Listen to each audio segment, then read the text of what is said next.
How's everyone doing? Welcome back for some more Forza Horizon 3. Today I'm sharing with you another car from the Hoonigan car pack, and this time around it's the 1978 Ford Escort RS1800, and I got all kinds of gameplay for you to see in this video, but we're going to start out in the Forza Vista so I can showcase the car and also show you all the customization options that are available for this thing. And unlike the Porsche, there's actually a few different things you can do, but look at how clean that setup is. I mean, damn, that looks nice. I was really surprised to find just such a clean and nice and simple setup underneath the hood of this thing, but it looks so good, and I really have to appreciate what they did with that. But the customization on this thing, it's nothing too amazing. Most of it is just the simple Forza options that you have for pretty much every car that's in the game. But the one nice thing is you can actually tint this car without the vinyls going away, and the paint job that comes with this car stock, so you're about to see that,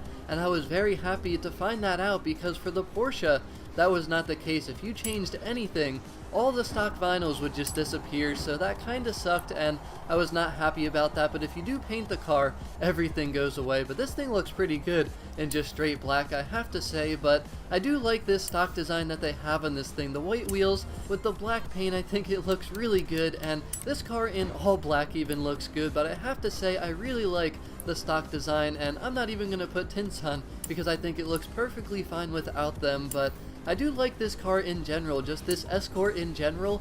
It's a really cool car, but I love how Hoonigan seems to design their cars. The spoilers are absolutely beautiful, I love them, and if you're wondering what style spoilers I like, you're seeing them right here with this car. And just the headlights and just the Hoonigan logo on the cars, I just love the way they design them. I think it looks really good, and overall I really like the looks of this car. Now, I don't think it sounds quite as good as the Porsche that I reviewed yesterday or 2 days ago, I think, by the time you're going to see this video, but I do like the sounds. They're okay, they're pretty good.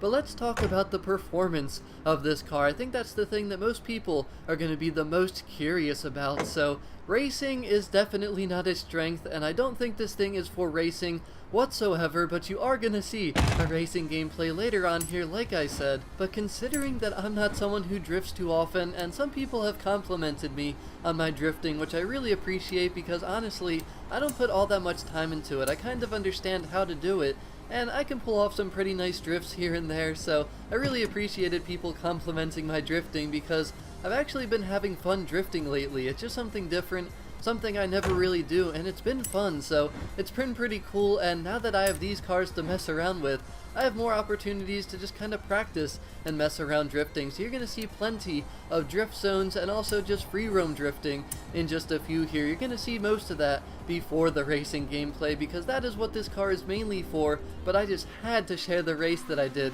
because it was just an incredible race once again, and I bet none of you will be able to predict the outcome of the race until it literally happens. But this thing is awesome for drifting. Now, once again, I just wanted to show you some clips here of how bad I am at drifting. I mean, some of these zones I did pretty bad, some of them I got okay, but the point of it is, the reason I'm showing you some of the bad ones is I was able to hit personal bests even when I messed things up. So that just shows you right there that this car is pretty good for drifting, and if you're a professional drifter or someone who practices a lot and is good at drifting, you should absolutely love this car because even I had a ton of fun drifting it. So I chose a few of my different favorite drift zones, the one that I feel like I'm the best at, and also just did some free roaming. Now I have to say though, it was literally raining all day in Australia today, so man, it was hard to drift around with all the rain and the wet roads. But when this thing is on dry asphalt, it feels so good to drift. It feels way better, and that's definitely when you're going to want to pull this car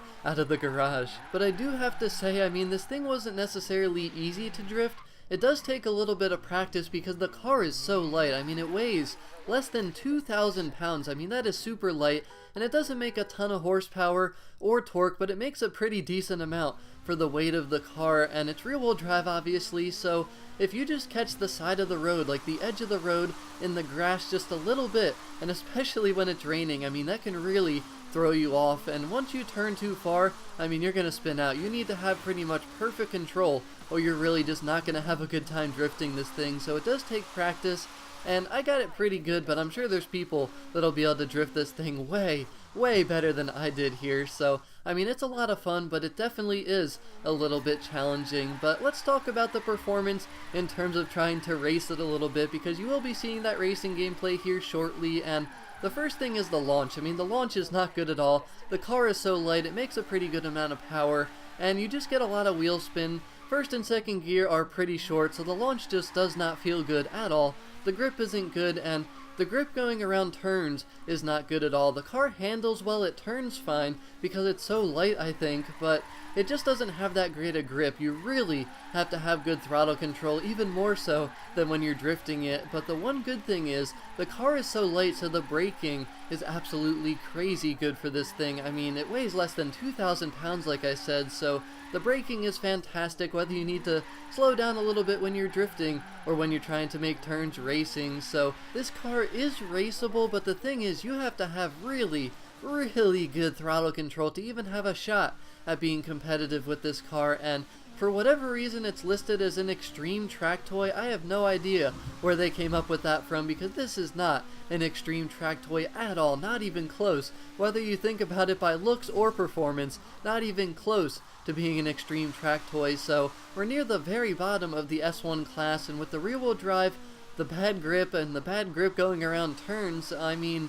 this thing just isn't really all that competitive. Yeah, it can brake and it turns fine, but the acceleration isn't even all that great. Considering how light it is and how fast it is, the acceleration doesn't feel all that amazing. And the top speed's about 168, which I guess you could say is average, because we're pretty much at the top of the A class. So, I mean, it's fun to try to race this car, and you're gonna see that in this racing gameplay that is coming up here. I do promise you that there is racing gameplay coming, but it's just really not all that competitive. And if you're trying to win a lot of races, this is certainly not the car. This is pretty much just a good drift car, and that's what I'm going to be using it as for the most part, if I do drive this thing a lot, which at the moment I really like it, so we'll see what happens. But here is the racing gameplay, as I promised, which I want you to be able to watch most of this, and then also hear some car sounds and some more free roam gameplay at the end of this video. So the car shifting is pretty quick, that's the only other thing I wanted to mention, and the gearing ratios, they're more set up for drifting for sure, just the way first and second are so short. But overall, I mean, it's a very fun car. Not the best race car, but it certainly can win races against medium difficulty drivatars at least. So I really hope that everyone enjoyed this video. Let me know what you think of this Hoonigan Escort RS1800. But as always, thank you very much for watching. Have a great rest of your day, and I'll talk to y'all again very soon. Peace out.